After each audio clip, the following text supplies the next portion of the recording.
आई वडील आणि तो देखील स्वतः ऊसतोड मजूर. पण त्यांनी आपल्या पोराला सांगितलं, पोरा काय बी कर, पण ऊसतोडी करू नको, सैन्यात भरती हो, तिथे सन्मान मिळतो. वडिलांचे हे शब्द मंगेश जाधव या तरुणाने काळजात कोरले. अंबाजोगाईच्या भावठाण येथील पत्र्याच्या खोलीत जाधव कुटुंब राहते. स्वाभिमानी बाणा जपत त्यांनी 4 मुलींची लग्न केली आणि मुलाला शिक्षणासाठी बळ दिलं.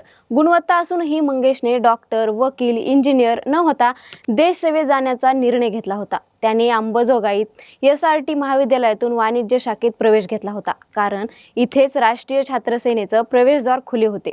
6वीत असतानाच त्याने डोंगरदऱ्यात धावण्याचा सराव सुरू केला.